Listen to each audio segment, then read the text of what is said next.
Hello, everyone, and welcome back. I'm Emma Lemke at the Sustainable Media Center, and today we are joined by someone who's been a part of SMC really from the start.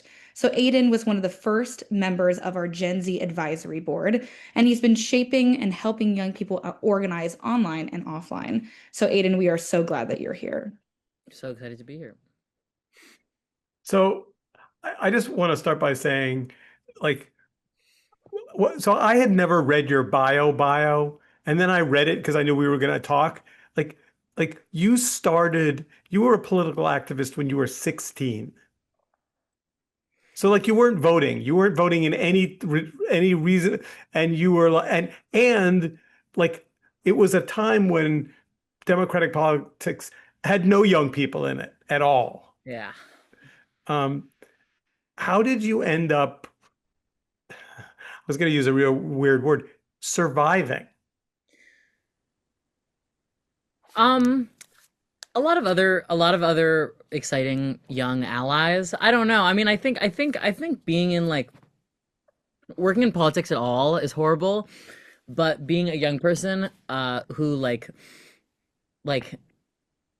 everyone, I don't know. Everyone in politics is out to get you. If that makes sense. I don't know. It's a very cynical view, but I think it's a reality.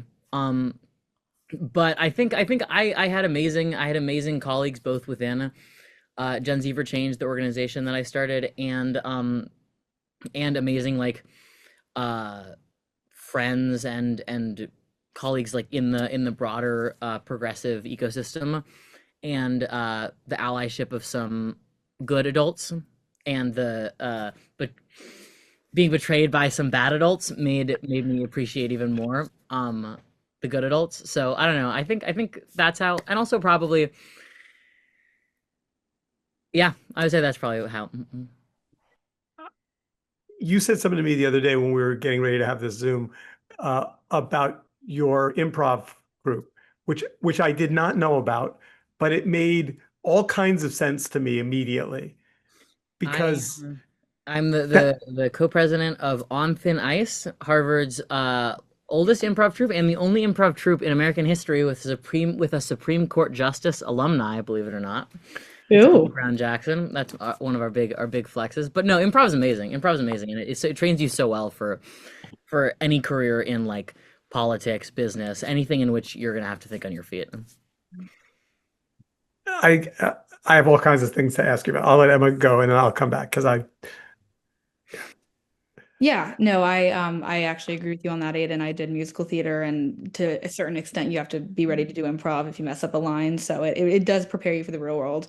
But alongside that, you are a creator. Again, outside of politics, you are, I'd say, a comedian. You're a friend of mine, someone who shares a lot, I think, about yourself with your audience and the people around you. So how does that that personal openness shape the way that you work? I think that that what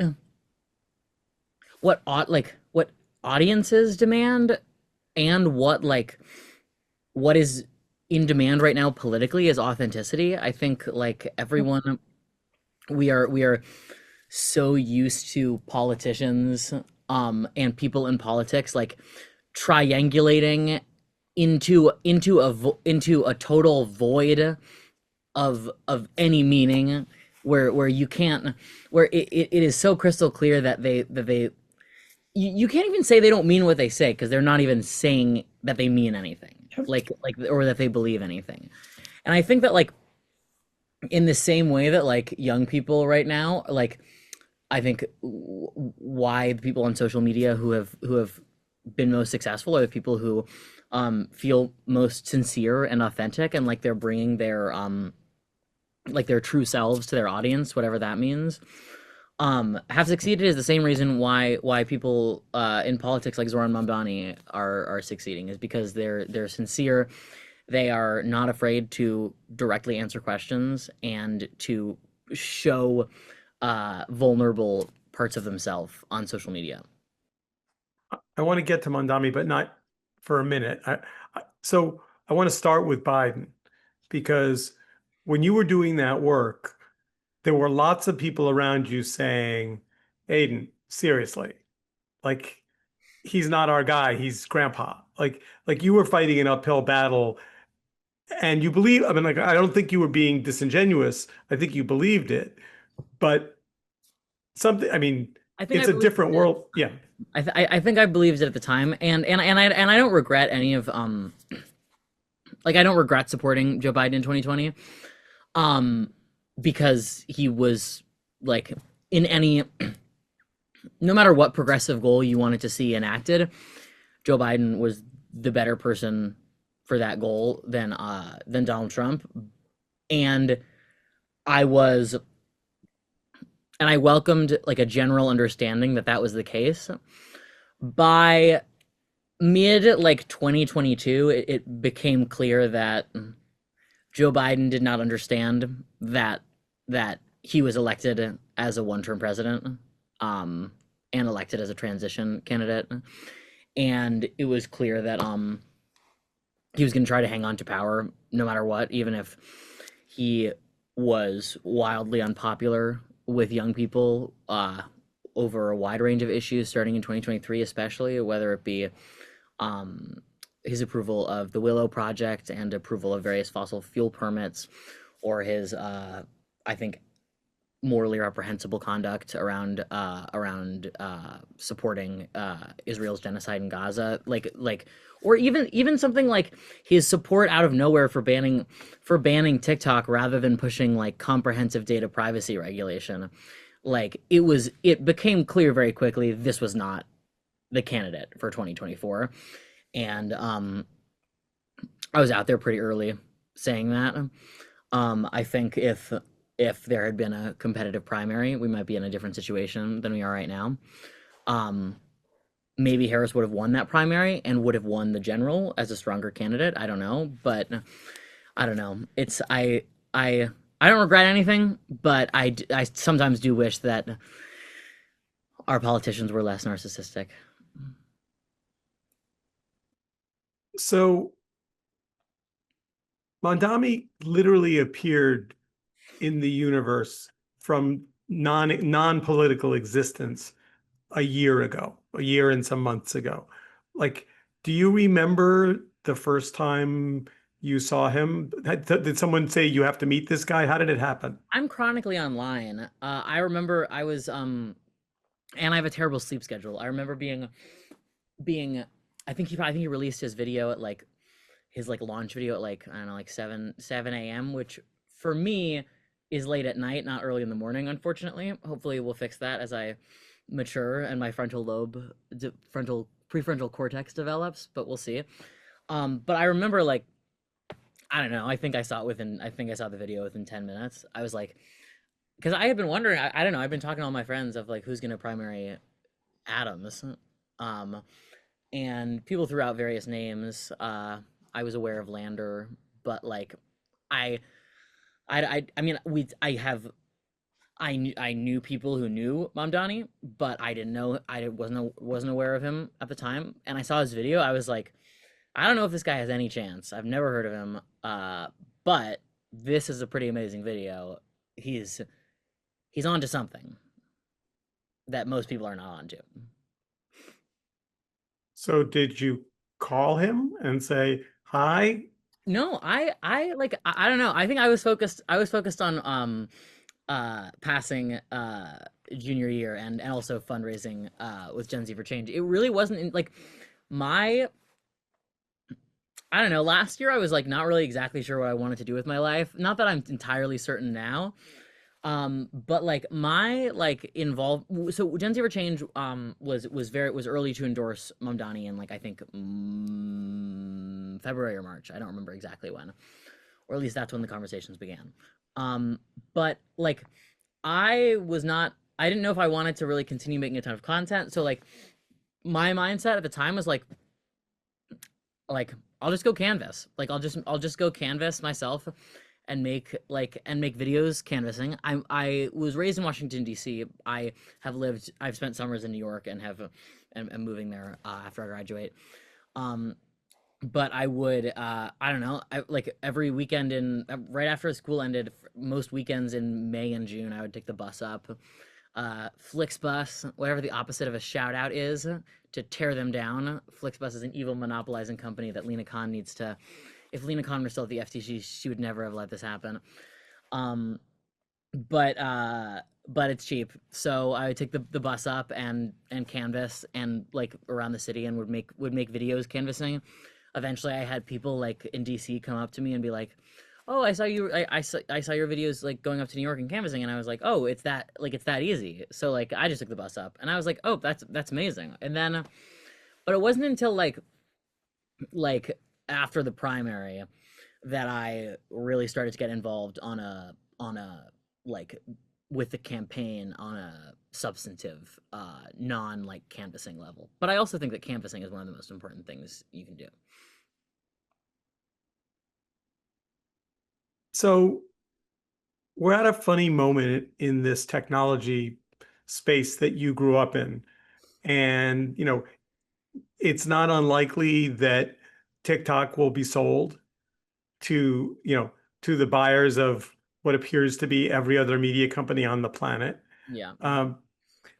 If your special superpower is being able to use a camera to be delightful and serious at the same time, do you worry that the platforms that you need to tell your stories are likely to, they used to call it shadow ban, but now it's not shadow ban, right? Now it's just, we're going to ban Aidan because he's not our friend.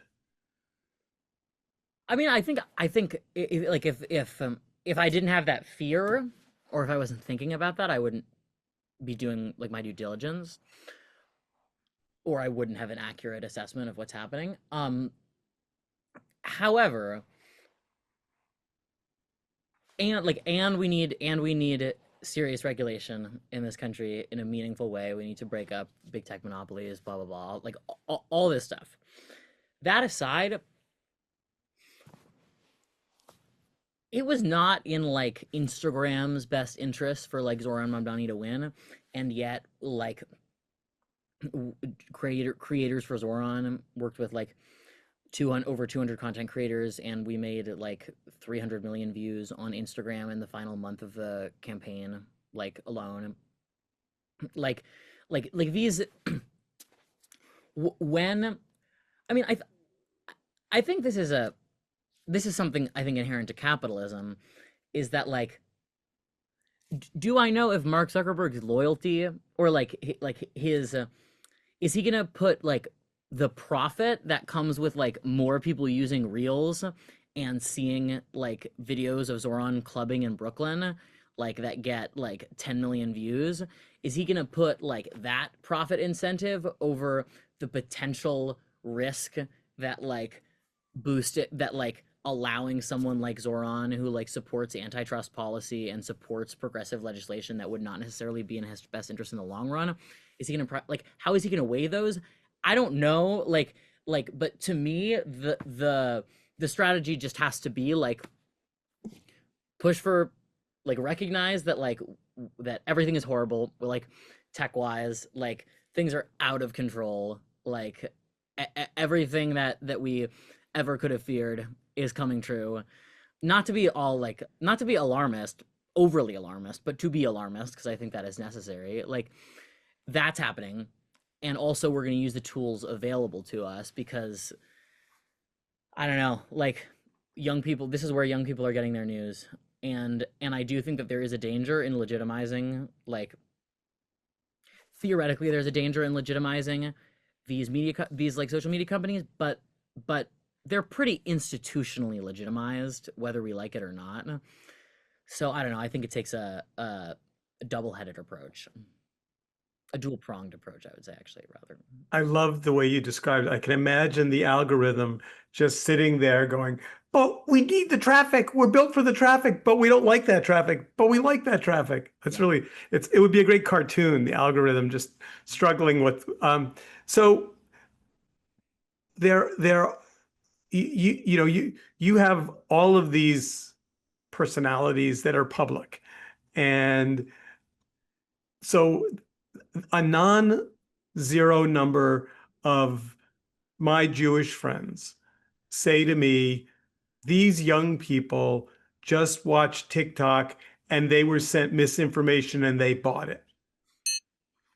And I don't answer that question because I'm not you, but I would like you to answer that question for them. So I would say TikTok does and Instagram both do a very bad job addressing anti-Semitism. I'm Jewish. My username on TikTok for the first 9 months of my TikTok career was political Jew, which in retrospect was a poor decision that I had to change after getting repeatedly doxxed by neo-Nazis and having my address released, my family's information released, people threatening to kill me, like FBI had to get involved. I police car in front of my house for like 6 months. Like I'm very familiar with anti-Semitism and the failure of social media platforms to address anti-Semitism. Young people, the gap between where the mainstream media is and what's happening on the ground, especially in 2023 and early 2024 in Gaza, was that was a big gap, and young people were seeing firsthand from other young people in Gaza who like voices that are not represented in the media. Like when is the last time that you heard a Palestinian American like interviewed on CNN, MSNBC? I mean, obviously Fox is not going to do it. Like any of these platforms, um, there is misinformation on social media. There is disinformation actively spread by the Israeli government every single day. And I think that when you are seeing when your social media feed is filled with, I mean, this is dark, but it's a reality. Like with like children holding like holding the remains of their siblings like in a backpack, or like their body like being torn apart, like that's what you're seeing. Like that might lead you to a, of course that's going to shape your perspective on the issue.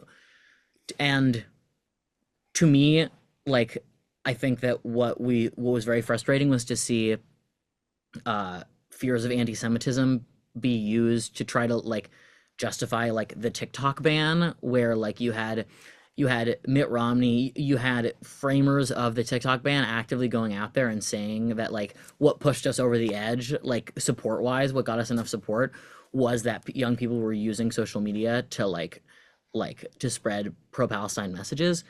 But this was, but I think, and I'm ranting a little bit here, but the notion that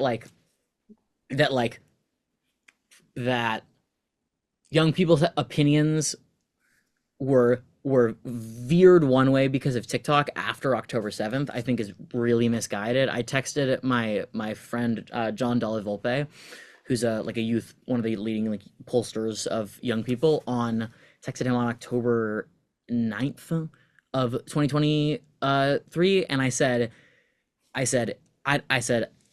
don't know if this is going to be reflected in the polling yet, but young people, but there is going to be a sea change like of where young people are on Israel, because just we can go in historically where the pro-Israel sentiments come from. It just was never something that was going to prove politically feasible among young people who, like, even conservatives generally tend to not support, like not be super interventionist. Like I think there are a lot of things, but I just think that the liberal values that were ingrained in a lot of young people, and the liberal values that I learned in Hebrew school, like brought me naturally to the place that I am. And social media, beyond allowing me to see firsthand things that like aren't necessarily going to be covered as much in the New York Times, I think that I don't necessarily buy into the misinformation claims more than any other issue. You're going to graduate in May, and you know, get as Emma will tell you, you get like a 30-second breather, uh, and then, I mean, I can think of 30 opportunities that you have that people have already reached out. I'm imagining smart people, and if not, we can fix that in 30 seconds, have reached out to you and said, the midterms, here are 10 things you could do. Which one do you want to do? Um, like, which is exciting, right? I mean, there are people that get out of school that whose phone doesn't ring, and that sucks. Um, have you picked? I haven't picked, but I know that in the interim I'm focused uh on finishing up stuff with Creators for Zoran as we have a month and a half, and also focused on finishing my thesis prospectus, which was supposed to be done a little while ago, as my thesis advisor will tell you. But I don't know. I think that when I was 16 and I founded TikTok for Biden, which became Gen Z for Change, there was no recognition of how social media could like be used to influence and engage and inform young people like by the establishment, and now they have shown an interest which has given birth to a wide ranging economy of some of the worst grifters that you've ever seen, and people who are int just trying to make as much money off of this as they possibly can without knowing that they have no relevant knowledge in the area. um I think like it's the creator economy around politics has become incredibly commercialized, oftentimes in a troubling way, where I think we're reaching the fever pitch of a disclosure crisis, um, a lack of disclosure crisis. I think that one of the big things that I think I learned and practiced in TikTok for Biden, Gen Z for Change, Creators for Zoran is that creator organizing has to be authentic and it has to be relational organizing. Paying a creator to make a video is never going to yield as sincere and as good of a video as when creators feel like they have a vested interest in the outcome that they are advocating for beyond a financial interest. So I want to do what I can to try to stop the massive waste and inefficient allocation of dollars to consultants by trying to propose a more viable path forward for how we think of using social media for campaigns and for progressive movements. I think I will, even though I'm not involved on the day-to-day, I think Gen Z for Change is doing a very, very good job of that. As we're all creators ourselves, we're all organizing around this, and working with creators from that perspective. But there's a lot going on. There's a lot going on in the progressive movement, a lot to be excited about. The Zoran's rise is unlike anything I've ever seen. Primary challengers are going to be coming right and left for Congress. There's a lot going on. But first I gotta finish my thesis before I start thinking about that. You just made a distinction that I think is really interesting, which I never thought of, which is the difference between creators, political creators, and political influencers. And influencers, you call them up, you say, I have this much money, and they hold your product up and they say its name and they smile. And political influence, I mean, and they'll kind of be for hire. Creators are about their own brand and they won't be bought and paid for in the same way, hopefully. I think it's less of a distinction in like identity and more of a distinction in how you approach, because I don't like I'm not like criticizing like if you're a creator and like I don't know, Planned Parenthood comes to you and is like, we want to promote like reproductive justice and reproductive autonomy, like go make a video like advocating for that stuff. That's great. Like I'm not faulting anyone there. And I think like what you the utility of a political creator and a political influencer can come from the same person, like I think it really just depends how. I think it's a top-down approach of how you're approaching creators and how you are what you are proposing to them of like we are going to work together to reach a more progressive future. I think that can only work for candidates who speak to first and foremost to cost of living and appeal to young progressive intuitions. I think like Hakeem Jeffries would not. There's no good. There's not going to be a creators for Hakeem Jeffries, and if there is, it's going to be a multi-million-dollar effort compared to the $0 effort of creators for Zoran. Having said that, though, Zoran was Zoran before someone pointed a camera at him.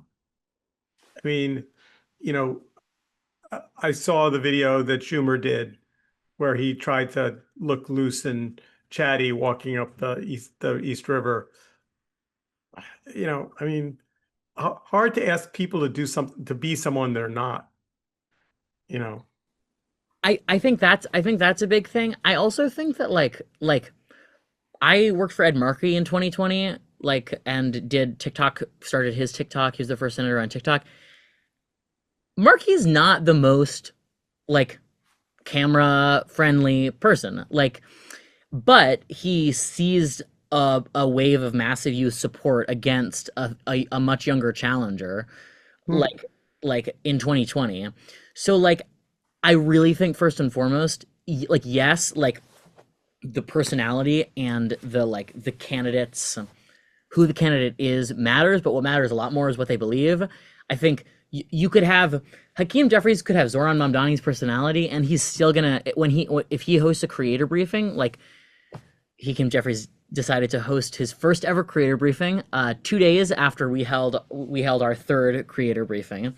Uh, Invitation is the highest form of flattery. Yes. Uh, and and if you saw the videos, you have a million creators being like, "Why do you take money from APAC? Like, why don't you support Medicare for all?" Being it was a very hostile briefing because people don't trust him. People view him as bought and paid for. There's no sense that he is authentic and fighting for the things that young progressives care about. And so it's not going to yield the results that a Zoran creator briefing is going to yield. D- is there now a fire hose of young candidates that were not in the pipeline, but that watched Zoran and are now like, wait, I like I could be a version. I mean, it feels to me like there's a different energy out there. I think they were in the pipeline before, but they were doing. I think we're going to see primarily two types of young candidates run for office. I'm not going to give names as examples, but I think it's a little bit pretty easy to figure out. You have candidates who see Zoran and are like, oh, I can maybe take advantage of that momentum, like who otherwise weren't necessarily interested in public service. And I will use a name, Jack Schlossberg, uh, who I who I first saw on TV in 2020 when he spoke at the DNC. I thought he was gorgeous. I thought he was funny. Followed him on social media. That man should not be in Congress, and that's not just because he opposes DC statehood, but it's clear that it's clear for some candidates that like it's just opportunism. It's just opportunism at work here. It's nothing deeper. But then you have so many candidates who were under the radar, who were in the pipeline but under the radar, whether they were city councilors, state assembly members, who weren't receiving national attention, but were organizing for their community and constituents, who are going to receive like who can be part of the wave that comes from Zoran's victory. Um, but so yeah, we'll see. And I would hope that we'll see that the young candidates who prevail are the ones who really have something to say and have a reason for running beyond boosting their own profiles. But we'll see. So I know you've thought about this. So you're at this fork in the road, partly because you're graduating, and partly because the world changed, in part, in because of work you've done and a lot of your colleagues.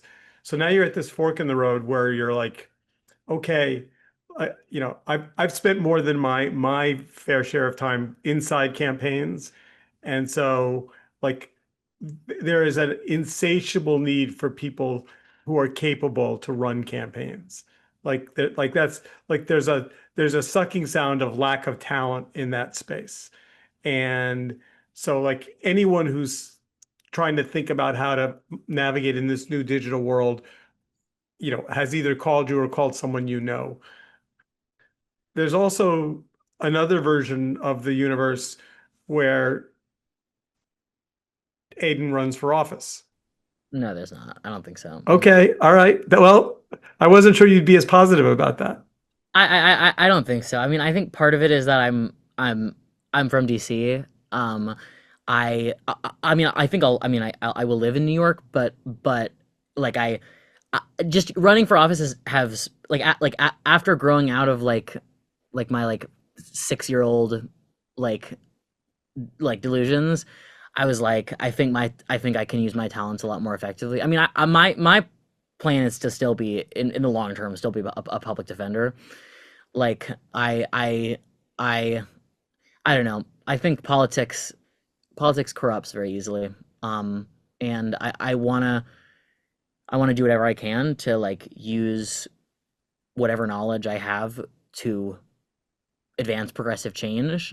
I highly doubt that that will look like running for office. There are people a lot more qualified, and I think who would be a lot better candidates than I would be. And I want to support them how I can. So talk about public defender because I haven't heard that. I Yeah, I just mean, didn't. Yeah. I'm my initial major within my major, which is social studies, was crime, justice, and mass incarceration. Now I changed it up a little bit to institutional power and reform in post-war America. But I think the criminal legal system is one of the biggest issues facing and exacerbating other issues in over the past 50 years, and I think it's one of the places where injustice is so built into the infrastructure of like of existing institutions. Um, I view like being a public defender as one of the ways that you can put those beliefs into practice. Was also raised by lawyers, and that certainly helps. Last question. What gives you confidence that your generation is going in the right direction?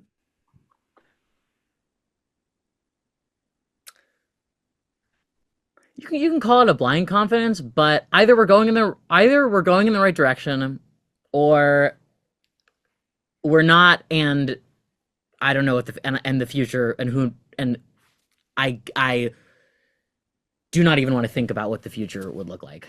Like to me, it's not a binary of like right direction, like wrong direction.